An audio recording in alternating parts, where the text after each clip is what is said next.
All rise. Support court with Judge Vunda B is now in session. Judge, this is case number JVB 1061, Lopez case. Thank you. You're welcome. You all may be seated. Ms. Lopez, Yes, ma'am. you brought this case before the court. What's going on?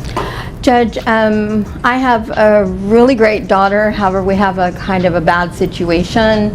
My daughter seems to be so busy sometimes that I think she knows she's a mom, but she kind of has other responsibilities that she's kind of putting in the forefront of everything. And so it's the last 2 years it's kind of gotten difficult for me. We have one baby girl. Her name is London, and she's almost 2. And my daughter is trying to go to college, work, be a mom, and everything else that she wants to be. And so it's just gotten to a point where it's kind of ridiculous because I need some assistance financially, and unfortunately I'm not getting it. Okay. All right. And do you pay health insurance for the child? She is on Medicaid right now because we qualify for Medicaid. All right. This is where the situation takes a serious turn. Grandma Lopez isn't just asking for a little help. She's revealing that she's been carrying the full weight of this responsibility entirely on her own for the past 2 years. Let's be honest, raising a child is no easy task, emotionally or financially. But here's the big question. Should a grandmother be financially compensated for stepping up to care for her grandchild? Or is this a case of a mother expecting too much from her own daughter? Before we jump to any conclusions, let's hear the other side of the story. Every situation has multiple perspectives, and understanding both sides is key to uncovering the truth. Okay. Anything else you want me to know before I move over to her? That's pretty much the brunt of it, so I'll let her speak her piece and see if we can maybe find a resolution today. Okay. Okay. Yes, ma'am. So I am a full-time student, college student. Okay. So I'm spending most of my times, at nights going to school. But on top of that, I also work for the university during the day. What do you do? I'm actually an intern, full-time intern for the psychology program. And so. Is that a paid position? Yes, it is. How much are you paid? Well, I just got a promotion. That's to good. 50,000. Okay. Yeah. I just feel like. Boom! She just scored a promotion, $50,000 a year. That's a massive jump from being a struggling student to a full-time professional.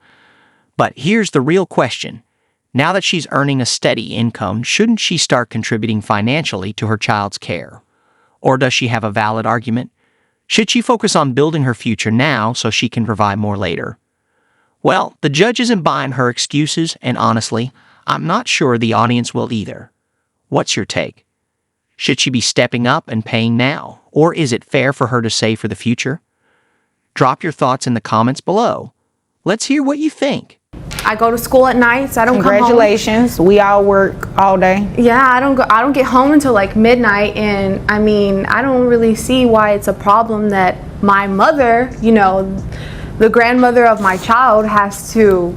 Well, because I'm not the one that got pregnant on prom night. You wouldn't be having this problem. Okay. That wasn't my decision. Okay, but you're my mother, right? I you had always one said child. you wanted a grandchild, didn't I had you? one child. Yes, I wanted a grandchild, but it would have been nice if you would have got married first and had someone to share the responsibility with, not me. I can't do it by myself though. You're not doing it by yourself. I'm trying to use that money, right? So that way I can pay for my tuition for college. Well, I can appreciate that, honey, but you know what? Your main responsibility is being a mom. I agree with your mom. This is your child, and you said something very key while you were talking. You said grandmother. Right. You're her child. She raised you. It is not her responsibility to raise your child. Right. It is your responsibility. I just feel like I don't really have to owe her anything. You don't feel like you should pay your mother? If your daughter were going to daycare, you would be paying the daycare, right? Yes or no? Yes, ma'am. Do you feel like they should be paid?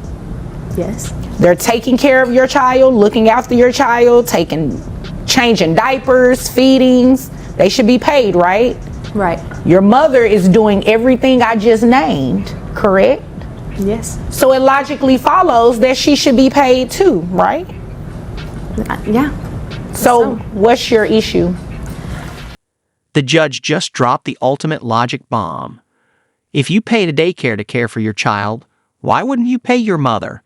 Let that sink in for a moment. Daycares can cost hundreds, sometimes thousands of dollars every month. So if grandma is providing the same level of care, why should she do it for free? Now the daughter is backed into a corner. What's her next move? Will she step up and take responsibility, or will she try to justify her actions? Stay tuned. This is getting interesting. Well, she uses her money for the school loans, and I can appreciate that she doesn't want to have school debt. Right. But Yeah, now that's a that good she's thing. making more money, she's going to have to give me a little bit of that. They live with me. The house is paid. We don't have that bill. So I know she wants to be responsible and not have any debt, but mommy doesn't need to be having no debt and worried about diapers and all that too. And she does try to help, but it's just not enough. And now that she's got a promotion, I feel like she needs to take a little bit more responsibility. I've done everything I can, sweetie. You know that I'm a double major, right? I know that, sweetheart. But like I said, I can't afford London to is do that. important too. So, I know she is. And that's why I leave her with you.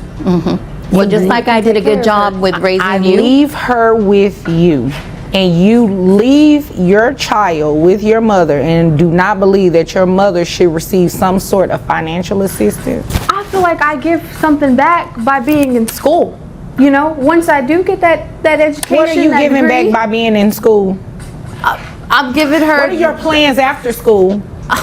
Well, I'm majoring also in psychology, so Okay. I planned on opening my own clinic, doing a clinical psychologist, and then from there I could, take care of my own daughter by then.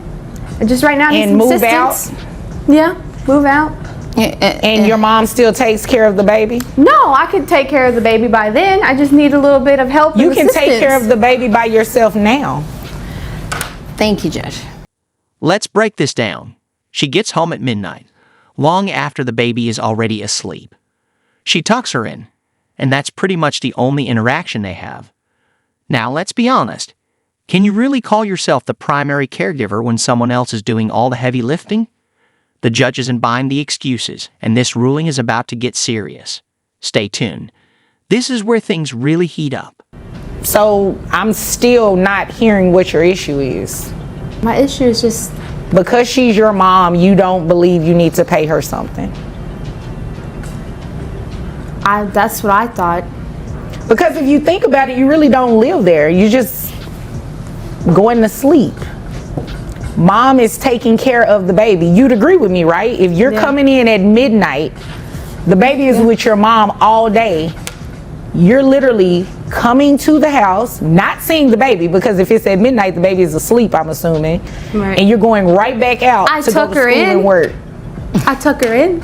She's already tucked in, so you just pull the covers over a little higher. I give her That's a what you kiss do? good Sometimes night. she wakes her up, Judge, and just to play You with her wake for a up little the while. baby at midnight. Just so I can give her a kiss, read her a little story, so that way there is some sort of bonding between us, since I do work, all night long and go to school and all that. Oh, well, that's nice. But what's going to be nicer is you're going to give your mother some of that money for taking care of your child, because she is footing the bill. She's taking care of everything.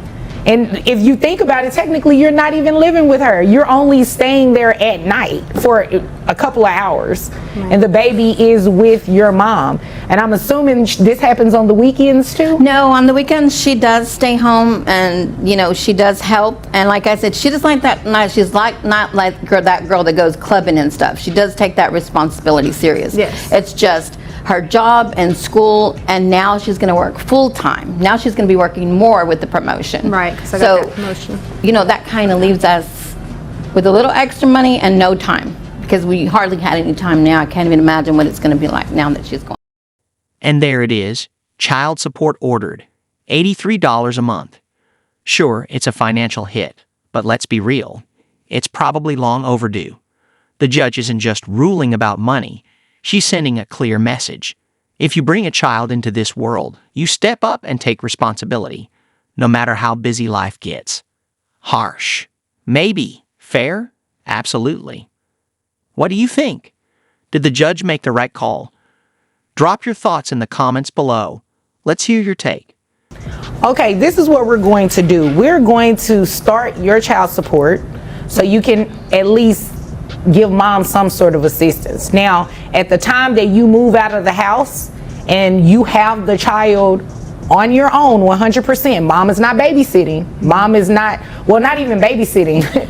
The child is living with your mom. Okay. If the child is no longer living with your mom, your daughter is with you 100% of the time, then you can come back and see me to stop child support at that time. Okay. But until that happens, mom is going to receive some sort of financial break, essentially, Right. until that time happens. So it's going to be based off your income, and you just said that you make $50,000 a year now.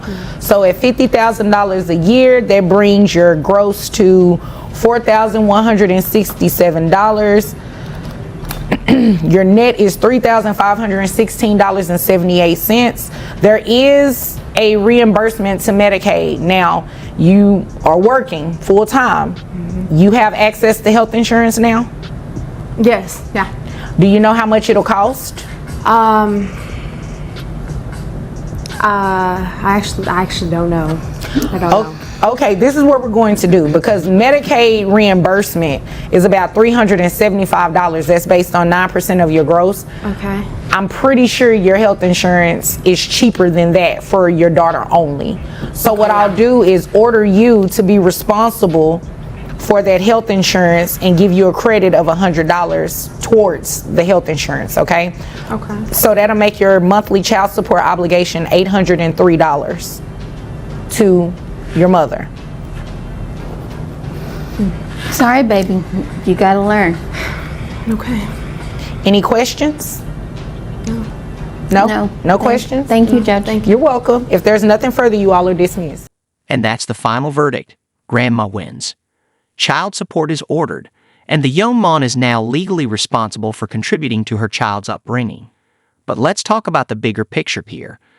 Should family members be legally entitled to financial support when they step into a parenting role? Or is this simply how families should work, helping each other without expecting anything in return? What do you think? Let me know your thoughts in the comments below. And if you found this case as eye-opening as we did, don't forget to hit that like button, share your opinions, and subscribe for more jaw-dropping courtroom drama. See you in the next one.